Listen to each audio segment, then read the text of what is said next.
Ya, minggu lalu, hari Senin ya, kita sampai ke sini.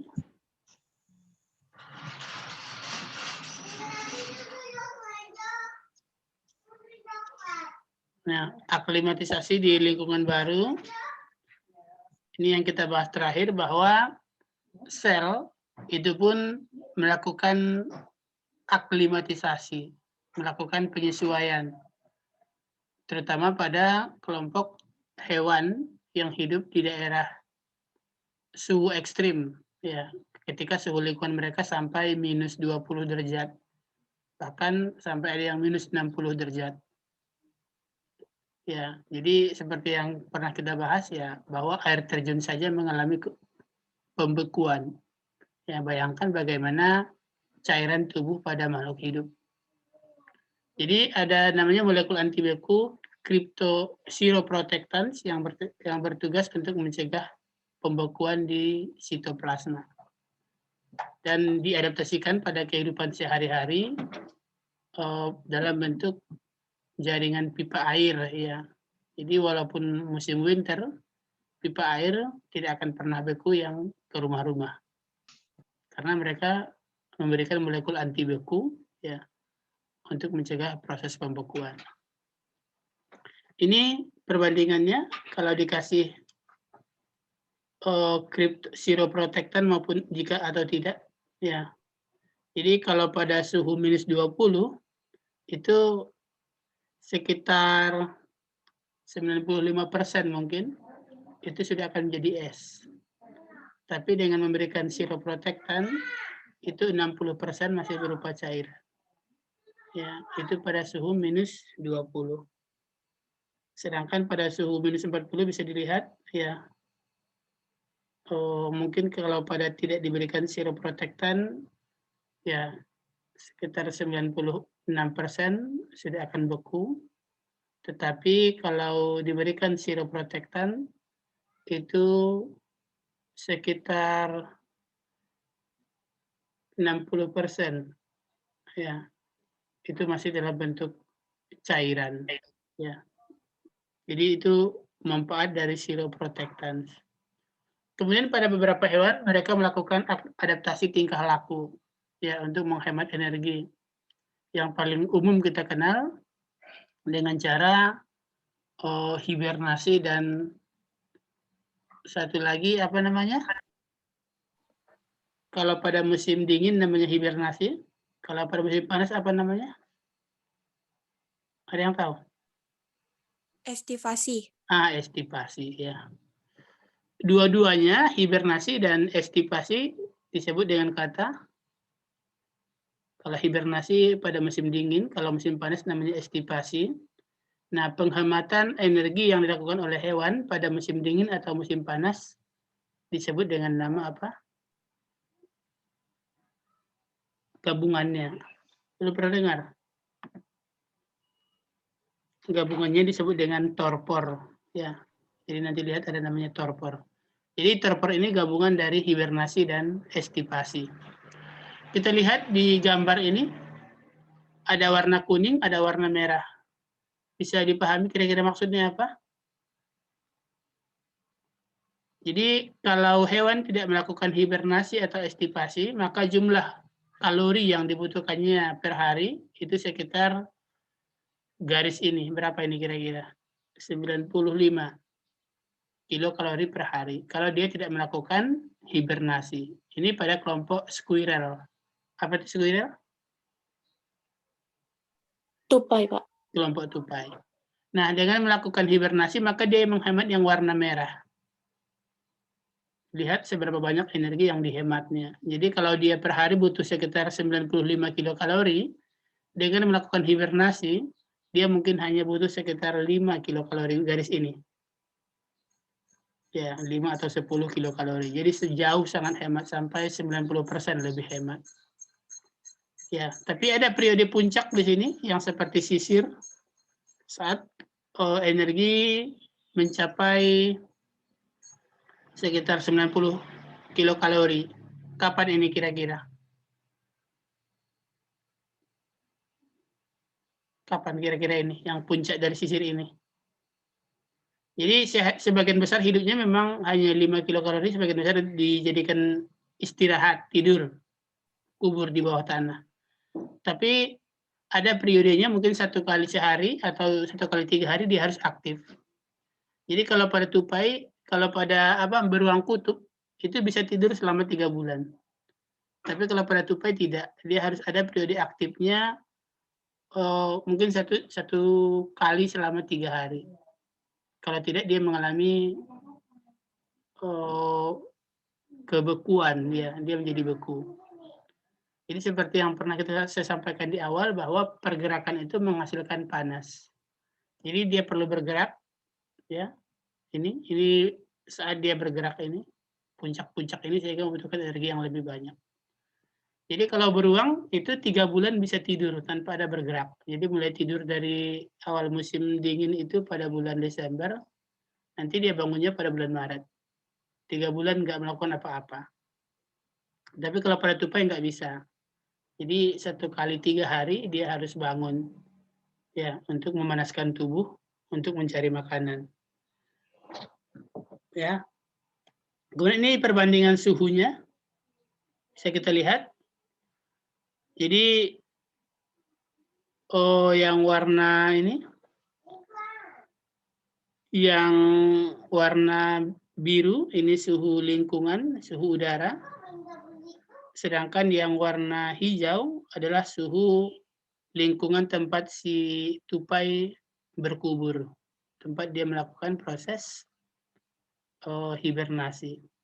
Jadi dia mencari tanah berlobang, mencari semacam gua yang suhunya lebih stabil. Jadi bisa dilihat di sini kalau suhu lingkungannya sekitar minus 13, ya, suhu tempat si tupai ini berkubur itu sekitar 0 derajat, ya, sekitar 1 atau 2 derajat. Jadi ini umum juga digunakan oleh orang-orang zaman dulu, ya. Kalau musim dingin mereka membuat lubang di dalam tanah atau masuk ke dalam gua yang biasanya lebih hangat, ya. Semakin kecil guanya itu biasanya semakin hangat karena semakin sedikit udara yang masuk ke lingkungan. Anda juga mungkin merasakan, ya, kalau semakin kecil kamarnya akan semakin panas. Kemudian di sini suhu badan yang warna hitam itu dijaga sekitar 38, ya, saat tidak melakukan hibernasi. Nah, kemudian saat melakukan hibernasi suhu badannya drop sampai, ya, sekitar berapa ini? Sampai sekitar 7, 8, ya, begitu terus. Tapi ini yang periode puncak, ngikut yang ini dia. Jadi ada periode dia harus meningkatkan suhu tubuhnya ke kondisi awal. Dalam buku ini yang disebut dengan periode arousal. Apa arti arousal? Ada yang tahu apa arti arousal? Google dulu. Arousal ini gairah. Jadi dia memanaskan tubuhnya dengan cara bersemangat, ya. Jadi aktivitas bersemangat otomatis karena suhu tubuhnya jauh naik maka dia menggunakan energi yang banyak. Bisa kira-kira memahami gambar ini? Yang warna merah adalah jumlah energi yang dihematnya saat dia melakukan proses hibernasi. Namun tidak bisa dia selama 3 bulan penuh itu melakukan hibernasi. Harus ada periode aktifnya, yaitu yang berbentuk mata anak sisir ini. Periode aktif. Saat periode aktif, maka energi yang dibutuhkannya juga tinggi, tapi suhu tubuhnya juga nanti akan tinggi. Jadi misalnya 1 kali 3 hari, dia melakukan periode aktif. Tidak seperti beruang kutub yang bisa hibernasi sampai dengan 3 bulan.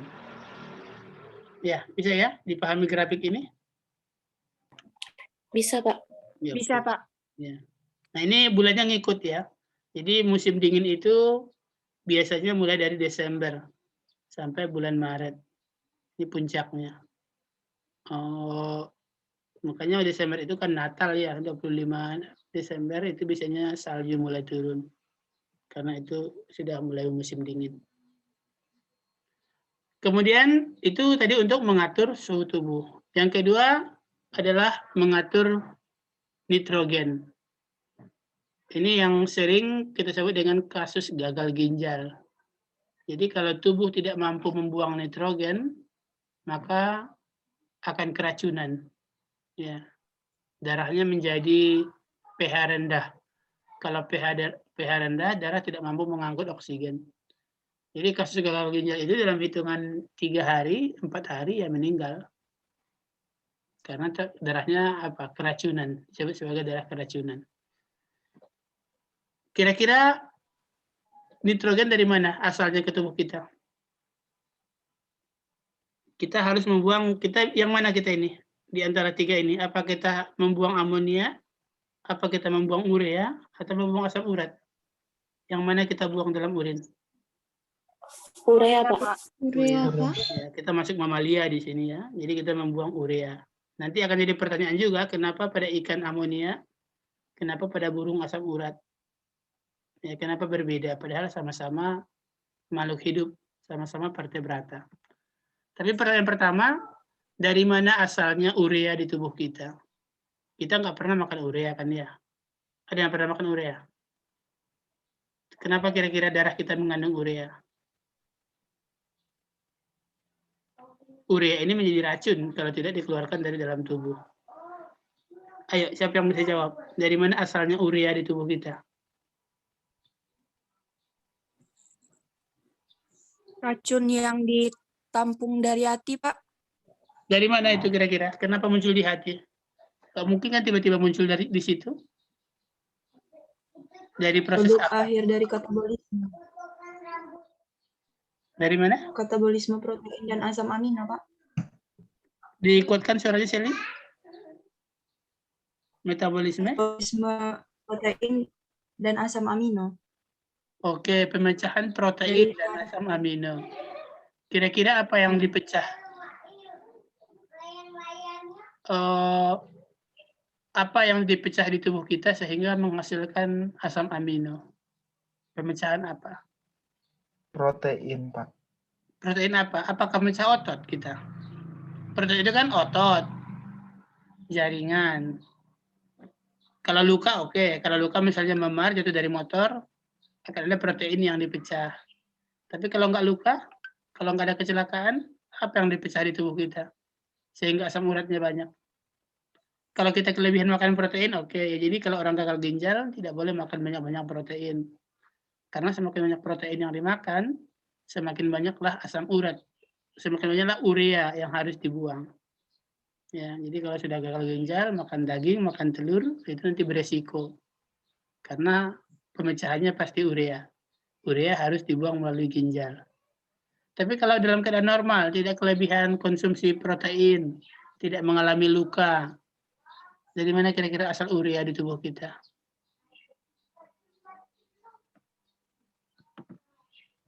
Dari mana?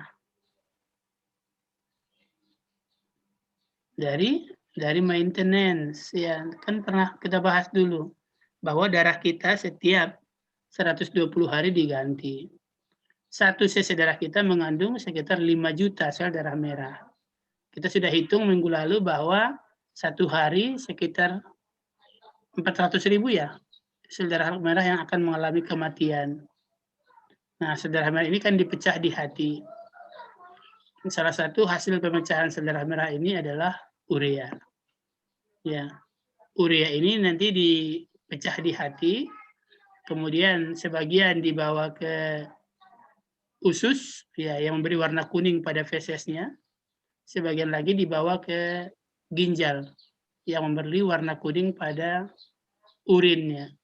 Ya, ya, jadi walaupun kita tidak berlebihan konsumsi protein, tidak mengalami luka atau kecelakaan, tetap tubuh kita menghasilkan urea. Terutama dari proses maintenance, peremajaan kulit, peremajaan sel otot, peremajaan sel saraf, peremajaan sel darah, semua sel yang tua yang dihancurkan akan membuang urea. Ya. Jadi harus dibuang. Kalau tidak, seperti yang saya katakan, 3 hari kita tidak membuang urea, itu sangat beresiko. Ya. Jadi orang yang gagal ginjal 3 hari nggak cuci darah, susah biasanya untuk bertahan hidup.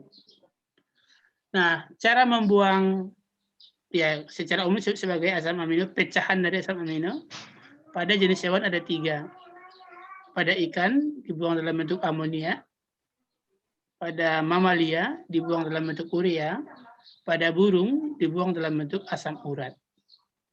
Kenapa kira-kira berbeda tipe pembuangannya pada 3 tingkat vertebrata ini? Apa alasannya? Coba, siapa? Ini agak tinggi pertanyaannya. Kalau tidak baca kayaknya nggak bakal dapat. Tidak bisa dilogikakan ini, harus baca kayaknya. Ada yang tahu? Kenapa beda-beda tipe zat buangan pada hewan vertebrata ini?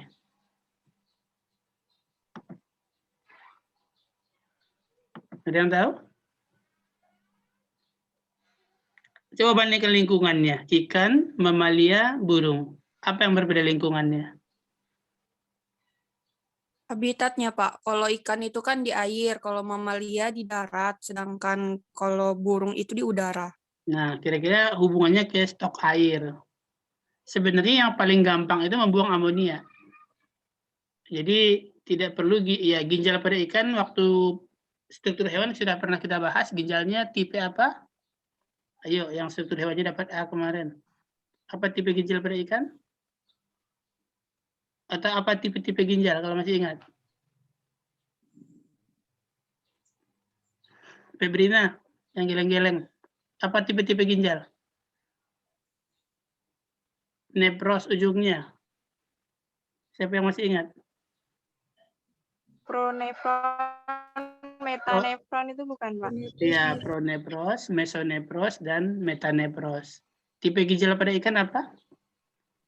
Pronefros. Apa Anggra ini Mardian? Tipe ginjal pada ikan? Berapa jumlahnya? Tipenya pronepros. Ya, jumlahnya hanya sekitar 1 ya. Jadi sangat jauh beda dengan tipe ginjal pada mamalia yang bertipe metanepros dengan jumlah sekitar 1 juta nepron pada setiap ginjal dan kita punya 2. Jadi yang paling gampang sebenarnya membuang dalam bentuk amonia. Jadi kita nggak perlu ginjal yang rumit, tidak beresiko gagal ginjal. Tapi kenapa kita tidak memilih amonia? Bukan memilih sih, itu sudah diberikan mungkin ya. Kenapa ikan yang diberikan pembuangannya dalam bentuk amonia? Kalau Anda punya akuarium di rumah, amonia ini yang paling penting untuk dicek.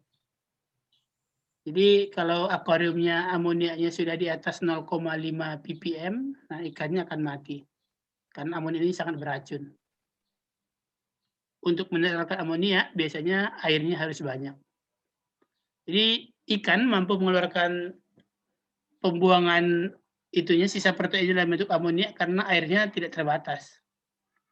Jadi dia bisa minum air sebanyak yang dia mau. Berbeda dengan hewan yang hidup di darat yang airnya terbatas. Ya, jadi kalau pada mamalia dengan air yang lebih terbatas, pengeluarannya harus dalam bentuk urea. Kemudian di atasnya lagi, burung dengan air yang juga jauh lebih susah, itu membuangnya dalam bentuk asam urat. Urit asid itu asam urat. Jadi kalau asam urat itu, kalau kita kan membuang urin masih dalam bentuk cairan ya. Tidak ada kan ya urinnya yang berbentuk kristal. Ada yang berbentuk kristal urinnya? Tidak. Nah, enggak ada. Kalau burung itu sudah dalam bentuk seperti pomade, tahu pomade? Seperti apa itu? Seperti getah, seperti apa? Seperti kristal ya. Bukan ya cairan sih, tapi dalam bentuk seperti yogurt. Pasta, Pak. Nah, pasta, seperti pasta. Jadi 3 ini dibedakan misalkan kadar air yang tersedia di tubuhnya. Kalau kadar airnya banyak amonia, kalau kadar airnya sangat terbatas di dalam bentuk asam urat. Kalau kadar airnya cukup dalam bentuk urea. Yang paling gampang sebenarnya untuk ginjal dalam bentuk amonia. Tapi air yang dibutuhkan harus banyak. Jadi yang saya sampaikan kalau akuariumnya amonianya sudah 0,5, itu sudah sangat beracun. Cuma kalau bagi ikan mungkin tidak masalah ya, karena mereka hidup di air yang sangat banyak. Ya, jadi tiga-tiga ini adalah bentuk pemecahan dari protein yang harus dibuang dari dalam tubuh. Tujuannya apa? Ini masuk mana kira-kira? Membuang protein masuk apa? Apakah osmoregulasi? Apakah masuk kalau untuk mengatur kadar ion apa namanya? Suhu, termoregulasi, tekanan osmosis, osmoregulasi. Kalau mengatur kadar gula namanya glukoregulasi. Nah, kira-kira kalau mengeluarkan amonia, urea, asam urat, apa yang diatur oleh tubuh? Kadar ion ya. Dan juga ini sih tekanan darah. Osmoregulasi, Pak. Apa? Yang Masuk mana? diaturnya osmoregulasi. Akhirnya juga ke osmoregulasi, tekanan osmotik. Kira-kira kalau sampah urea ini nggak dibuang, semakin tinggi atau semakin rendah tekanan osmotik kita? Berarti kan semakin pekat nanti darah ini, karena ureanya di bawah terus mutar dalam darah. Kira-kira semakin tinggi, semakin rendah tekanan osmotik. Ya, masuk dalam osmoregulasi ya. Ini kan kalau nggak dibuang, sama kayak truk yang nggak bisa buang sampahnya, dibawa mutar terus. Selama darah mutar, maka sampah ini juga dibawa mutar. Akibatnya darah menjadi lebih pekat. Ya, karena darahnya banyak mengandung urea. Kira-kira tekanan osmotiknya lebih tinggi, lebih rendah kalau darah lebih pekat? Tinggi, Pak. Lebih tinggi tekanan osmotiknya ya. Jadi sangat berisiko terhadap jantung, berisiko terhadap ginjal. Ya. Kalau tekanan osmotik darah menjadi lebih tinggi. Nah, ini tadi alasannya. Ya. Kalau amonia perlu banyak air untuk pembuangannya. Sedangkan pembuangan urea itu lebih sedikit air. Itu kenapa kalau pada hewan-hewan yang airnya lebih sedikit, mereka membuang urea, bukan dalam bentuk amonia. Asam urat dikeluarkan dalam bentuk pasta. Sangat sedikit membutuhkan air. Itu. Kemudian, tadi salah satu bentuknya adalah urea, asam urat, amonia. Salah satu ion yang harus dikontrol. Sebenarnya di selain itu masih banyak ion yang harus dikontrol oleh tubuh. Tidak boleh terlalu tinggi, tidak boleh terlalu rendah. Contohnya yang paling mungkin disebut adalah garam, ya, natrium dan klor atau NaCl. Ini yang sangat penting. Ya, jadi kalau Anda lihat itu di rumah sakit, infus itu sebagian besarnya NaCl. Ya. NaCl berapa persen? Ada yang pernah lihat infus di rumah sakit? Berapa persen NaCl-nya? Nggak pernah lihat? Nggak pernah masuk rumah sakit? Nggak pernah memperhatikan? Kalau di infus, pernah lihat infus kan ya? Yang digantung itu NaCl, mereknya warnanya biru kalau saya nggak salah. Berapa persen? 0,9. 0,9. Kenapa 0,9? Kenapa? Karena tekanan osmotiknya sama dengan tekanan osmotik tubuh, Pak. Ya, betul ya. Jadi yang dimasukkan itu sama dengan tubuh. Jadi tubuh nggak perlu repot lagi ngatur menaikkan atau menurunkan. Ya, jadi untuk mengatur NaCl itu yang banyak sebenarnya. Jadi bukan cuma natrium, bukan cuma Cl, tetapi juga ada kalium, ada kalsium, ada klor, ada magnesium, ada mangan, banyak yang diatur ion. Tapi yang mayoritas itu NaCl yang kita sebut sebagai proses osmoregulasi. Ya. Jadi ada dua cara hewan untuk mengatur NaCl-nya. Yang pertama namanya osmoconverter dengan cara isoosmotik. Apa ini kira-kira? Osmoconverter sudah pernah kita bahas di awal.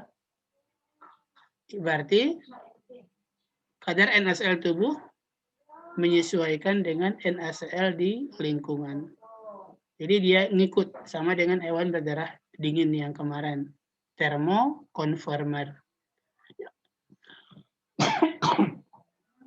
Yang kedua, osmoregulator. Jadi garam di tubuhnya dijaga. Tetap. Kalau kadar lingkungan berubah, dia tetap tidak bergeser. Ada yang tahu berapa kadar garam air laut? Berapa 5 Elpina? ppt, Pak. Hah? 5 ppt. Berapa? Berapa kadar garam air laut? Nah, ayo. 5 ppt, Pak. 5 ppt. 5 PowerPoint maksudnya? Bukan, Pak, part per thousand. Part per thousand. 5 ppt. Ya. Tadi kita katakan kadar osmotik di tubuh kita 0,9%. Kalau 5 ppt berapa persen itu? Lebih tinggi, lebih rendah dari 0,9? Lebih tinggi, Pak. Lebih tinggi.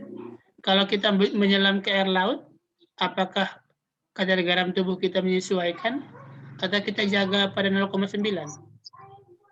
Dijaga pada 0,9, Pak. Berarti kita osmo yang mana?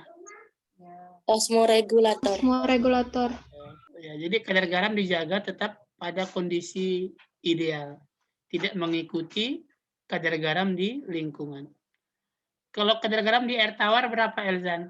Di sungai, di danau, di kolam, berapa kira-kira kadar garamnya?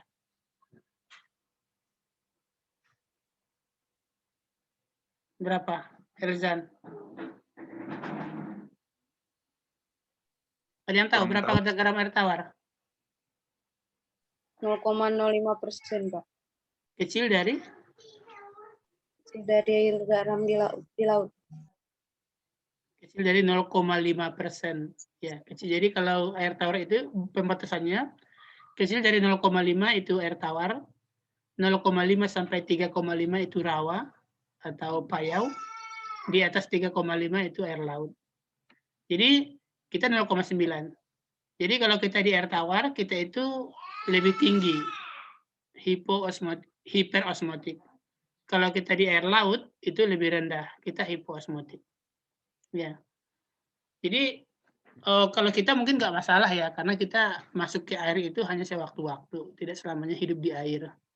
Yang jadi masalah tentu hewan yang hidup di air, ikan, cumi-cumi, bintang laut, ya, dan segala-galanya itu. Kalau ikan, kira-kira masuk yang mana dia? Osmoregulator atau osmoconformer? Ada dua jenis. Osmoregulator. Ya, itu osmoregulator. Jadi kadar garam kalau Anda makan ikan, asin atau enggak? Ikan yang baru tangkap di laut misalnya ya digoreng, asin atau tidak? Tidak, Pak.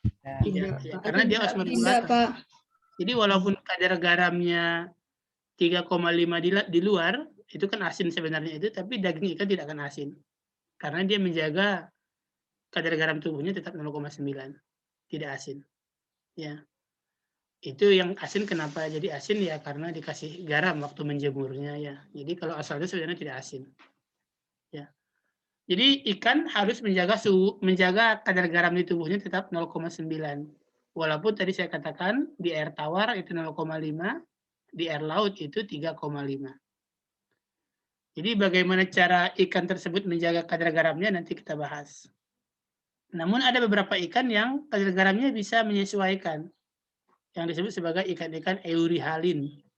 Jadi tidak dipatok di 0,9, tapi bisa geser-geser. Tadi karena ada aklimatisasi. Ini contohnya pada ikan-ikan yang bermigrasi. Ikan apa contohnya? Ikan apa? Kemarin Yang misalnya anakannya di laut, kemudian ketika nanti besar mau bertelur, dia pindah ke hulu sungai. Ikan salmon, Pak. Salmon, Pak. Coba bayangkan ya, dari laut itu 3,5% kadar garamnya, dia akan naik berenang jauh ke atas sampai ke kadar garam yang di bawah 0,5%. Jadi sangat banyak hambatan kadar garam yang akan dilaluinya. Sehingga dia memiliki namanya eurihalin. toleransi yang luas terhadap kadar garam. Sebaliknya, hewan-hewan yang memiliki toleransi sempit namanya adalah stenohalin, yang tidak bisa pindah dari laut atau tidak bisa pindah dari air tawar. Dimasukin ke laut sebentar mati, atau dimasukin ke air tawar sebentar mati. Ya, karena tidak mampu mengatur kadar garamnya. Bagaimana cara ikan ini mengatur kadar garam? Jadi walaupun hidup di laut 3,5, walaupun hidup di air tawar 0,5, tidak pernah kita merasakan ikan tersebut asin. Ya. Ini yang paling umum pada air laut. Coba dilihat gambarnya dan dicoba dipahami.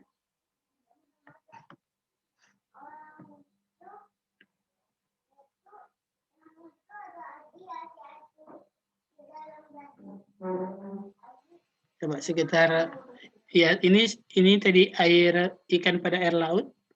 Ini tadi ikan, ini masih ikan air laut ya. Ini yang ikan air tawar. Coba dibandingkan 3 slide ini.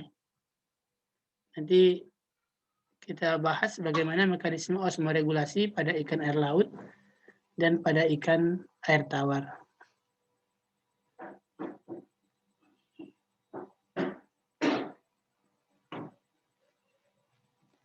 Waktu SMA mungkin sudah dapat ya? Sudah pernah dapat belum? Atau di biologi umum Sekali mungkin? lewat, Ya? iya, Pak. Sekali lewat kemarin. Di mana? Di materi tentang, lupa Pak, tapi pengaturannya lewat urin. Oh, lewat urin ya. Coba dilihat sebentar.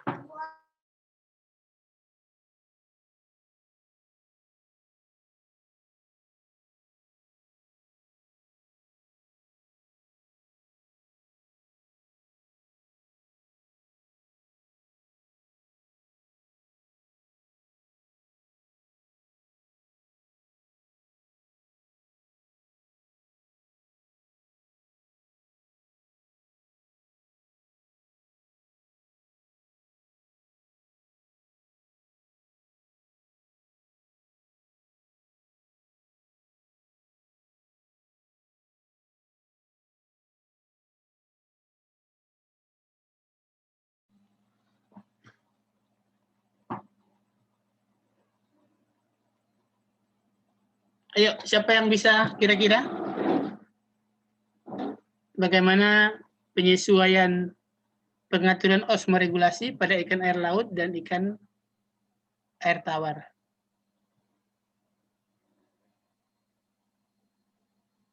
Yang pertama mungkin pertanyaannya, apa resiko hidup di air laut dengan kadar garam yang tinggi? Kemudian apa resiko hidup di air tawar dengan kadar garam yang rendah? Nah, pertanyaan kedua nanti, bagaimana cara mereka untuk mengatasi resiko ini? Jadi yang pertama ya, apa resiko hidup di air laut yang berkadar garam tinggi? Yang kedua, apa resiko hidup di air tawar yang berkadar garam rendah? Nanti pertanyaan berikutnya, bagaimana mekanisme mereka untuk mengatasi resiko ini? Ayo, siapa yang bisa? Apa resiko hidup di air berkadar garam tinggi? Sel-sel kita mengalami krenasi, Pak. Sel-sel ikan mengalami krenasi. Sahrotin ini ya? Ya, Pak. Kenapa mengalami krenasi Sahrotin? Karena tubuh ikan itu lebih hipotonik daripada lingkungan. Lingkungannya kan hipertonik. Ya. Jadi air dalam tubuh itu akan keluar ke lingkungan sehingga sel tadi mengkerut, Pak. Oke, ini dapat di biologi umum ya. Jadi kalau sel berada pada kondisi yang kadar garam tinggi, pada proses difusi masih ingat? Osmosis ya, osmosis. Osmosis itu perpindahan air dari lingkungan berkonsentrasi rendah ke lingkungan berkonsentrasi tinggi. Ya, jadi ibarat menggarami ikan ya, maka air akan pindah dari tubuh ikan ke garam. Ya, itulah kenapa menggarami itu dapat menghidupkan ikan karena airnya menjadi tertarik. Jadi kalau ikan-ikan yang hidup di air laut akan rentan mengalami krenasi, pengkerutan. Jadi kalau kita berenang di air laut juga sama, kulitnya menjadi kering, matanya menjadi perih, karena air tubuh ditarik oleh air laut. Konsepnya bahwa air akan pindah dari konsentrasi yang rendah ke konsentrasi yang tinggi. Ya, konsentrasi rendah di tubuh ikan akan ditarik oleh air laut yang berkonsentrasi tinggi. Karena tidak ada osmoregulasi, maka sel-sel ikan akan mengalami krenasi, pengkerutan, sehingga menimbulkan kematian. Sebaliknya pada air tawar, bagaimana pada air tawar? Mengalami lisis, Pak. Bagaimana? Jadi air dari lingkungan itu masuk ke sel-sel tubuh sehingga selnya itu mengalami pembengkakan sehingga pecah karena kan tadi konsentrasi zat di dalam tubuh ikan itu lebih tinggi daripada konsentrasi zat di lingkungan. Ya, betul ya. Jadi sebaliknya kalau pada air tawar, air dari lingkungan akan masuk tanpa henti ke sel-sel tubuh. Karena lingkungan 0,5%, sel tubuh 0,9%. Kalau tidak ada osmoregulasi, maka sel-sel tubuh akan pecah, kelebihan air. Ya, jadi kalau pada air laut, sel-sel akan mengalami krenasi. Kalau pada hewan air tawar, sel-sel tubuh akan mengalami lisis. Dalam tanda kutip, ini terjadi kalau tidak ada osmoregulasi. Dengan kata lain, osmoregulasi digunakan untuk menghindari sel mengalami krenasi atau lisis. Ya. Nah, sekarang kita pindah ke pertanyaan kedua. Bagaimana cara mereka melakukan osmoregulasi? Nah, seperti yang digambar ini. Ayo, silakan siapa? Kalau di air laut, ikannya akan banyak minum dan mengeluarkan H2O tersebut selalu mengeluarkan dari tubuh, terus sedikit urin, dan mengeluarkan garam melalui insang. Sedangkan pada air tawar, ikan tidak sedikit minum, tetapi banyak mengeluarkan air urin. Ini si Digna ya? Sabira, Pak. Oh, Sabira. Pak. Ya, jadi konsepnya ingat ya tadi bahwa kalau di air laut, si ikannya itu harus menolak garam. Karena garam sangat tinggi di lingkungannya. Kalau di air tawar, si ikan harus mengambil garam karena garam sangat rendah di lingkungannya. Ya. Kemudian pada air laut, si ikan harus sebanyak mungkin mengambil air ya untuk menurunkan kadar garam di tubuhnya. Sebaliknya, hewan ikan air tawar harus sebanyak mungkin membuang air ya agar konsentrasi garam di tubuhnya tidak turun. Jadi kalau pada gambar ini kita lihat kalau pada ikan ini ikan air laut ya. Air laut apa air tawar ini? Air laut, Pak. Laut, Pak. Ini dikatakannya kadar garam lebih rendah dibanding lingkungan luar. Oh ya berarti ikan air laut ya. Maka yang pertama kali dilakukan adalah dia harus sebanyak mungkin minum air. Tadi saya katakan bahwa ikan air laut ini harus sebanyak mungkin mendapatkan air. Tapi airnya air tanpa garam. Nah, itu masalah utama dalam dunia kapal ya, dalam dunia pelayaran. Jadi barang yang paling berharga di tengah laut itu apa? Ada yang tahu? Air. Air tawar, bukan air ya, air tawar. Ya. Jadi air tawar itu kalau lagi sudah di tengah laut lebih berharga dari berlian ya. Padahal air laut banyak kan ya. Tinggal mengolah air laut menjadi air tawar. Jadi sama. Jadi bagi ikan ini air itu sangat berharga, tapi dalam tanda kutip air yang tanpa garam. Ya, kalau air garam kan banyak ya, yang dia butuhkan adalah air yang tanpa garam. Jadi dia akan minum air sebanyak-banyaknya, tapi nanti insangnya akan bekerja keras. Jadi insangnya itu mensortir yang masuk ke tubuhnya hanya air. Sedangkan garamnya harus dikeluarkan lagi. Karena dia harus menjaga kadar garam tubuhnya 0,9%. Lebih dari 0,9 dia mengalami gangguan homeostatis. Jadi cara osmoregulasinya minum air sebanyak-banyaknya, nanti diinsang itu disortir yang masuk ke dalam tubuh hanya air tok. Sedangkan garamnya itu harus dibuang melalui insang. Ya. Kemudian yang kedua, ini di bagian apa namanya pengeluaran pada ikan yang campur antara urin dengan feses. Apa nama organnya? Kloaka. Kloaka, Pak. Kloaka. Nah, pada kloaka itu kloaka. Bukan kloaka rasanya pada ikan. Ini 3 ini. Jadi reproduksi di sini, urin di sini, feses di sini. Apa namanya? Genital bukan Pak? Hah? Genital. Urogenital, ya, urogenital. Jadi pada urogenitalnya dia membuang air banyak atau membuang air sedikit? Sedikit. Harus sedikit. Ya. Karena tadi dia sudah berusaha mengambil air sebanyak-banyaknya. Jadi dia di sini di urogenitalnya harus membuang air sesedikit mungkin, tapi dengan membuang garam sebanyak-banyaknya. Ya, jadi cara yang pertama minum air sebanyak-banyaknya. Cara yang kedua membuang garam dari insang sebanyak-banyaknya. Cara yang ketiga membuang urin sekental mungkin. Jadi sedikit air, banyak garam. Ya, itu yang dilakukan secara adaptasi fisiologis. Minum air sebanyak-banyaknya, membuang garam dari insang sebanyak-banyaknya, menghasilkan urin yang sepekat mungkin agar garam terbuang banyak, tapi air tidak terbuang. Itu adaptasi secara fisiologis.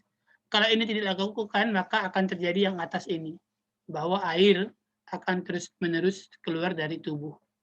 Air akan terus-menerus tersedot karena kadar garam yang tinggi di lingkungan. Namun pada ikan, selain dibantu oleh fisiologis tadi, dia dibantu oleh adaptasi mekanis, adaptasi fisik. Apa itu? Apa alat bantunya pada ikan? Sehingga tubuhnya tidak kekeringan. Ada sisik, ada lendir. Ya, itu gunanya untuk agar air tidak semena-mena keluar masuk lewat kulit. Ya, jadi dibatasi dengan sisik, dibatasi dengan lendir. Sehingga proses osmosis air tidak lalu lalang secara bebas. Itu adaptasi secara mekanisnya. Jadi dua ya, ada fisiologisnya, ada mekanis. Tujuannya menjaga kadar garam tubuh tetap 0,9 walaupun kadar garam di laut itu di atas 3,5%.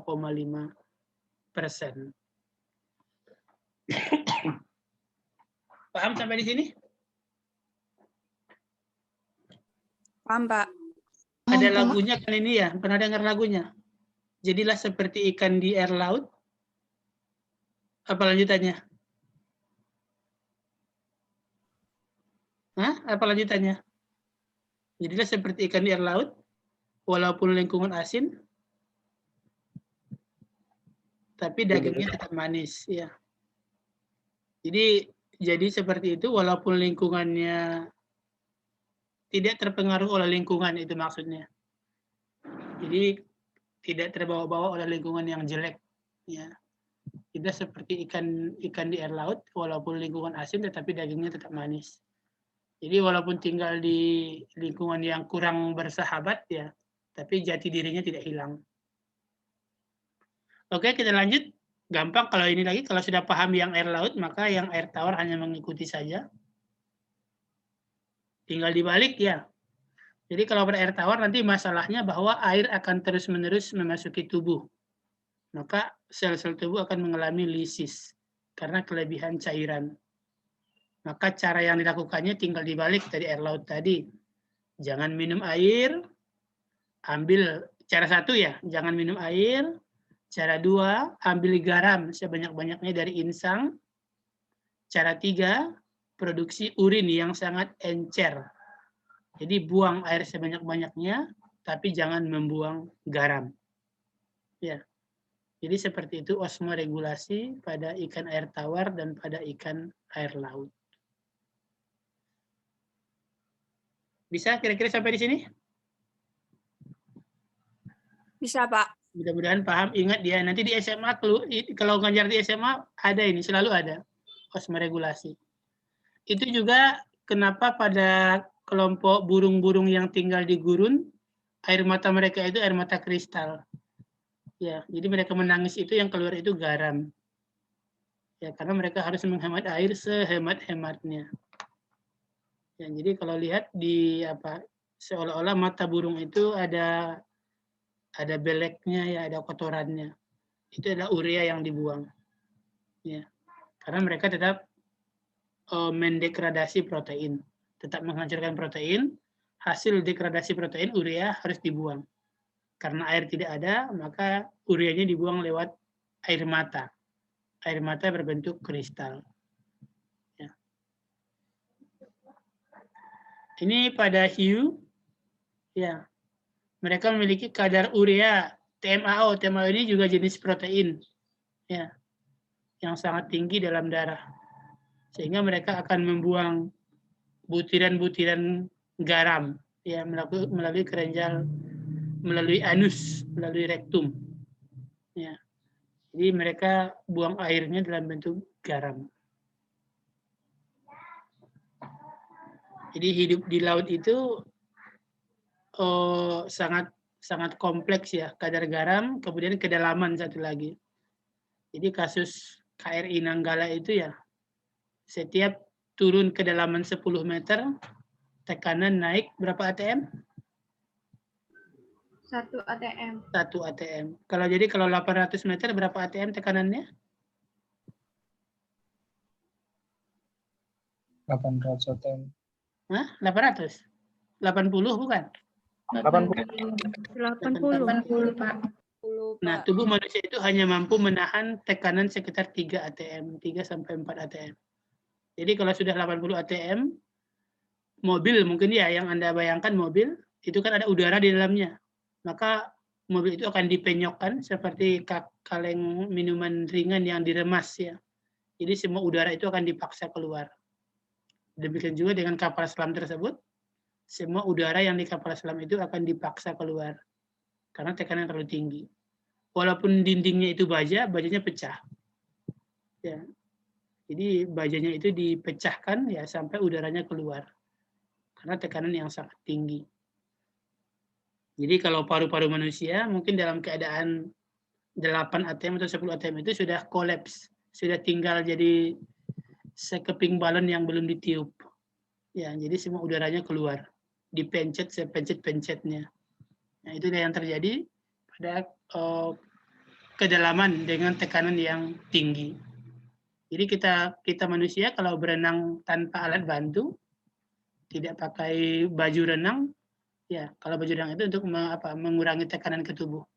Itu paling kita mampu 20 meter. Jadi tanpa alat pengaman itu 20 meter masih kuat lah. 20 meter itu sekitar 2 ATM, ya. Masih kuat tubuh kita. Mungkin yang akan kena nanti gendang telinga. Karena gendang telinga itu lebih sensitif, kulitnya lebih tipis. Jadi lebih gampang rusak karena tekanan. Oke, ini pada yang tadi yang osmo conformer. Jadi dia tidak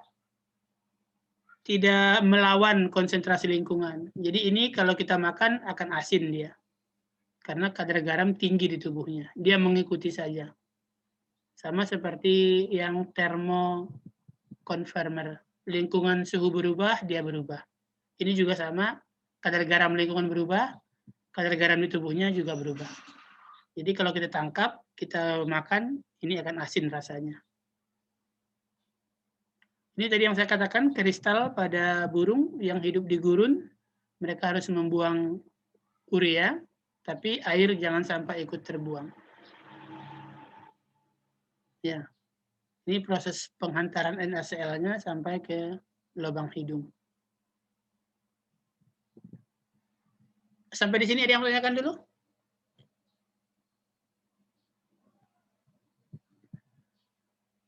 Ada yang bertanyakan sampai di sini? Sebelum kita sekitar 5 slide lagi. Siapa yang lebih mudah mengatur suhu? Apakah orang gemuk atau orang kurus? Sebenarnya sudah kita bahas di minggu lalu ya.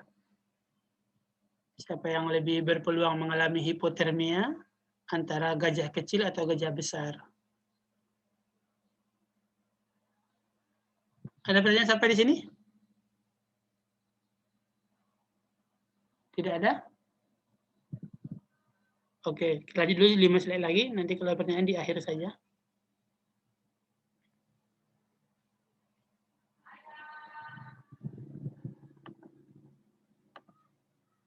Ya, pengaturan suhu tubuh antara organisme besar, organisme kecil dalam spesies yang sama. Hewan dengan sel lebih banyak akan lebih lambat kehilangan panas. Bayangkan pada ini ya perbandingannya. Ini nanti juga akan dapat di biologi sel. Jadi kalau ini satu balok, anggap 1 meter tinggi, 1 meter lebar, 1 meter panjang. Maka volumenya berapa? Apa rumus volume balok? Kali tinggi kali rendah. Panjang kali tinggi kali lebar. Iya. Jadi kalau ini semuanya 1, maka volumenya adalah 1. 1. Kalau luas permukaan? 6 kuadrat. 6 kali sisi. Ya. Ya, Pak. Kan volumenya 6 sisinya ini. Satu sisi tadi 1 meter. Maka luas permukaannya adalah 6 meter. 6 meter. Perbandingan volume dengan luas? 1/6. 1/6. Itu yang gambar kiri. Nah, sekarang ini ada sel yang 2. Yang ini kita kali 2. Dan didempetkan. Ya. Maka volumenya berapa? 2. 2. Karena sudah 2 kali ini. Luas permukaannya berapa? 12. Kali 10, Pak. Hah? 10. Coba hitung ya. 1, 2 di sebelah sini, berarti sebelah sana juga 2, 4. 1, 2 di atas, maka bawah juga 2, 8. 10. 10, ya. Samping kiri, samping kanan. Kemana yang 2 lagi hilang? Berdempetan. Berdempetan. Karena Maka berdempetan. kalau di sini adalah 1/6, maka di gambar sebelah kanan ini adalah 2/10 10. 2/10 atau 1/5. 5. Ya, itu jawabannya. Ya, 1/6 dan 1/5. Maka artinya adalah pada hewan yang kecil, dari 1 volume tubuhnya, dia akan kehilangan panas dari 6 sisi. Ya. Sebaliknya, pada yang lebih gemuk, 1 volume sel, dia akan kehilangan panas dari 5 sisi. Pertanyaannya, siapakah yang akan lebih hemat panas? Siapa? Orang Orang gemuk. Orang Individu gemuk. besar. Orang gemuk yang lebih hemat panas. Karena kalau orang kurus, 1 volume tubuhnya panasnya hilang dari 6 samping. Anggaplah rumah dari 6 tembok. Sedangkan orang gemuk, 1 volume tubuhnya panasnya hanya hilang dari 5 tembok. Maka orang gemuk lebih banyak menyimpan panas. Karena bagian tubuh yang bersinggungan ke lingkungan lebih sedikit. Itulah alasannya kenapa organisme yang selnya lebih banyak itu lebih lambat kehilangan panas. Organisme dengan sel lebih banyak akan lebih tahan terhadap hipotermia. Ya, karena bagian tubuh yang terpapar lingkungan itu lebih sedikit. Ya, mudah-mudahan dipahami animasi ini. Setiap 1 unit panas berpeluang, setiap 1 unit, koma harusnya ini, setiap 1 unit panas berpeluang hilang dari 6 sisi. Setiap 1 unit. Termoregulasi adalah Ya, Menurut Wikipedia, pengaruh suhu pada lingkungan. itu ada yang mencari di Wikipedia. Setiap 1 unit panas hilang dari 5 sisi kalau orang yang gemuk. Semakin besar perbandingan volume dengan luas permukaan, maka panas akan semakin cepat hilangnya. Jadi itu kalau orang kurus dikatakan metabolismenya lebih cepat. Sebenarnya bukan metabolismenya lebih cepat ya, tapi panas tubuhnya hilang lebih cepat dibanding orang yang gemuk. Nah, itu alasannya kenapa penguin bergerombol. Ada yang tahu? Kenapa penguin sukanya bergerombol? Menghemat energi, Pak. Yang Menghemat hemat energi. kira-kira yang mana? Yang paling hemat yang mana? Bergerombol. Yang Yang paling di di tengah. tengah, Pak. Yang di tengah yang paling hemat. Jadi gantian ya. Jangan maunya di tengah terus. Karena yang pinggir itu terkena lingkungan. Yang di tengah nggak kena. Jadi yang paling hemat energi itu yang paling tengah. Jadi penguin bergerombol itu bukan menggosip ya, tapi untuk mengurangi hilangnya panas. Untuk menghemat kalori tubuh. Ya, mungkin sampai di sini untuk kuliah kita mengenai homeostatis dan osmoregulasi. Silakan kalau ada yang mau tanyakan. Mudah-mudahan bisa membantu pemahamannya tentang kenapa kita harus makan, kenapa kita harus bernapas, kenapa kita harus bergerak. Semuanya itu konsepnya untuk menjaga homeostatis. Ya. Semua aktivitas, semua fisiologis untuk menjaga homeostatis. Kenapa homeostatis dijaga? Ya, karena kalau homeostatis tidak dijaga, mati. Ya. Bukan mati sih langsung, tapi bertahap ya. Seperti yang saya katakan tadi, kalau dehidrasi mungkin masih pusing. Dehidrasi lagi di atasnya, pingsan. Nggak juga dapat, ya mati. Jadi bertahap prosesnya. Tidak otomatis gagal sistemik, tidak. Tapi setiap gangguan homeostatis sekecil apapun, itu pasti berdampak. Gangguan kadar gula, gangguan asam urat, gangguan kolesterol, semuanya ada dampaknya. Dari ringan sampai nanti yang paling berat.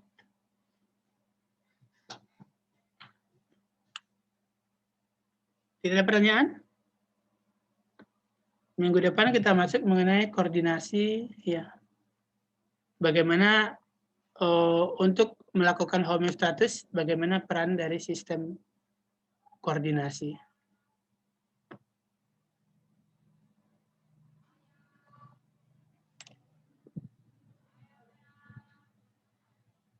Baik, kalau tidak pertanyaan, tidak ada ya? Kita akhiri sampai di sini, kita lanjut hari, bisa nggak hari Senin kita pakai jam 10? Nanti menjelang Lebaran kita tidak perlu pertemuan. Bisa nggak kita rutinkan jadi 2 kali, Kamis jam 8.30, Senin jam 10. Bisa, Pak. Bisa ya, jadi kita rutinkan saja 2 kali. Nanti ya pas Lebaran bisa libur lebih lama. Baik, kalau ada pertanyaan kita akhiri sampai di sini ya. Terima kasih, selamat pagi. Assalamualaikum warahmatullahi wabarakatuh. Waalaikumsalam warahmatullahi wabarakatuh. Makasih, Pak. Terima kasih, Pak. Pak. Ayo, saya tutup ya. Ya, Pak. Oke, Pak.